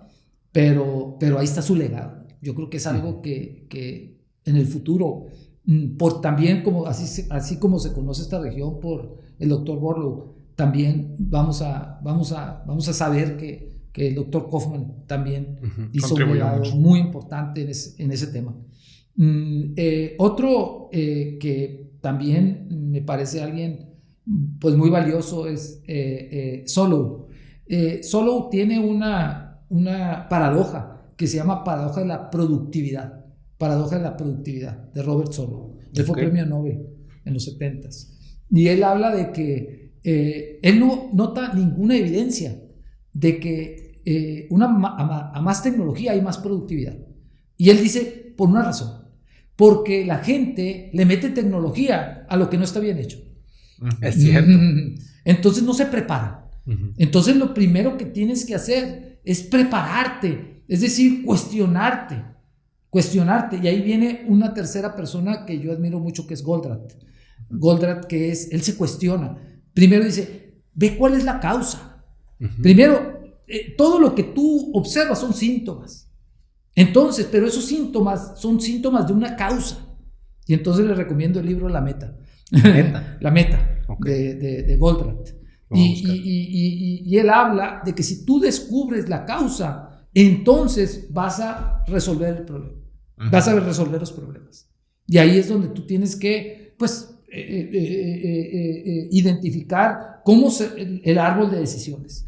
Y a partir de ese árbol de decisiones, moverte a las soluciones. El siguiente autor que me parece, pues, muy valioso es Dee Hock. Dee Hock es el padre del blockchain. El padre del blockchain. Él habla de empresas descentralizadas, independientes, que interactúan para el diseño y desarrollo de nuevos productos. Y el último es Hausman, Ricardo Hausman y Daniel Hidalgo, que son los padres de la teoría de la complejidad. Y que pues hablan de que tú tienes que construir sobre la base de tus capacidades y que los productos, pues vamos a decir, son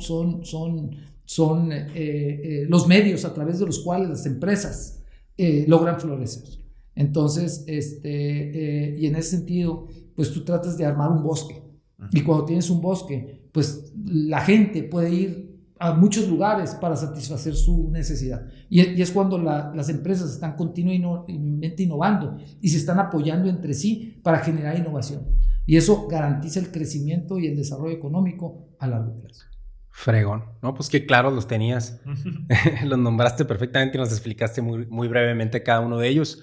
Me gustó mucho. Gonzalo, aquí otra preguntita que me viene rápida y que me gusta hacer, es el hecho de, ¿qué le dirías tú a Gonzalo Rodríguez de 25 años? Si les pudieras decir un mensaje. A Gonzalo Rodríguez de 25 años.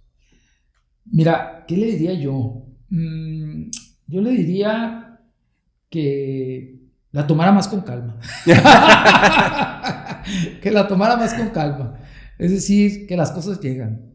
Que se manejara con la misma determinación, con el enfoque, con la perseverancia, orientado a resultados, pues con la empatía, pero con más parsimonia, con más tranquilidad, que las cosas van a llegar, que si tienes fe y entendida la fe como la enseñanza puesta en práctica y medida por resultados, entonces las cosas se van a dar, Entonces, No te no por desesperes. mucho madrugar, amanece más temprano. Excelente. Entonces, yo me diría a mí mismo en ese momento. Muy buen mensaje. Bueno, Gonzalo, pues llegamos a la última parte del programa donde yo le hago una pregunta a todos nuestros invitados que dice más o menos así. Para nosotros, del 1 al 10, son todas esas habilidades, aprendizajes, ganas, inteligencia, disciplina, etcétera. Todo eso que si pones el máximo, pues tú te sacas un 10. Pero en todos hay algo extra que nosotros desarrollamos, alguna de esas habilidades que podemos desarrollar de más, que si lo hacemos nos puede llevar a hacerlo de 11, a llevar una vida de 11. A ti, Gonzalo Rodríguez, ¿qué es eso que te lleva a ser una persona de 11? Mira, yo diría que pues lo primero es una convicción. Yo parto de que he sido bendecido por la familia, por la comunidad en la que vivo, por las oportunidades que he tenido. Me tocó ir a la India, el único viaje que ha habido desde hacía mucho. Y yo fui el único rector que le tocó ir con la comitiva del presidente a la India. Le tocó ir a China con una comisión de la OCDE, le ha tocado vivir circunstancias y experiencias que nos han traído pues muchísimas bendiciones. En ese sentido, pues eso sería algo que me caracteriza, una tremenda convicción de que yo vine para hacer la diferencia y generar un legado. Y ese sería mi primer característica. Mi segunda característica es que pues yo no me conformo con menos que lo mejor. Es decir, yo voy a seguir peleando hasta el límite de mis fuerzas para lograr eso que yo decreto y que tiene que ver con la prosperidad. Y lo digo a quien tenga que decirlo, sean extraños, sean conocidos, porque tengo mis razones y tengo mis resultados. Y tercero, yo procuro trabajar en equipo. Y mucho de lo que tengo son gracias a la gente que es más cercana a mí. En ese sentido, pues tengo que agradecer a mi familia, a Patricia, mi esposa, a Ana Patricia, que es la que, pues, de alguna manera me ha hecho madurar mucho en todo mi proceso porque me ha aterrizado. Y a mi hijo Gonzalo, que también es muy crítico, es una persona que siempre está cuestionando y nos ha hecho variar, cambiar de dirección, sobre todo en el tema del metaverso, en donde nos dice, si sigues en la parte digital no vas a llegar a ningún lado, mejor conéctalo con la parte física. Y entonces vas a ver cómo lo tangible lo vas a hacer intangible, y entonces desde lo intangible vas a mejorar lo tangible. Entonces, que son cuestionamientos muy fuertes que al final de cuentas te hacen a ti reflexionar, madurar, y pues a gente que ha estado muy cercana y que todo el mundo, ahorita estoy muy cercano con Daniel Cheuqueman, que está ahí, con todos ustedes, con quienes hemos estado trabajando muy de cerca con el consorcio Sursumar Connect. Pues excelente, Gonzalo, la verdad, muchísimas gracias por estar aquí con nosotros, por compartirnos tu tiempo, todas tus experiencias, todos tus aprendizajes. La verdad, aprendimos muchísimo. Para empezar, el hecho de elegirnos a nosotros mismos para empezar a lograr algo, primero que nada tienes que elegirte tú, si no nadie te va a elegir. Entonces yo creo que es lo primero. Aparte de eso, el querer lograr cosas importantes en la vida simplemente porque podemos, o sea, tratar de lograr algo que impactemos y siempre involucrar, que yo creo que es muy importante y lo dice desde el cómo te describes, ¿no? Un impulsor de ecosistemas de innovación. Involucrar un ecosistema y fomentar un ecosistema donde podamos llegar a hacer algo, ¿no? Entonces yo creo que eso es algo increíble lo que aprendimos el día de hoy, aparte de muchísimos aprendizajes que nos los dijo muy claramente. Después los vamos a sacar unos videos cortos y pues la verdad, Gonzalo, la verdad, muchas gracias.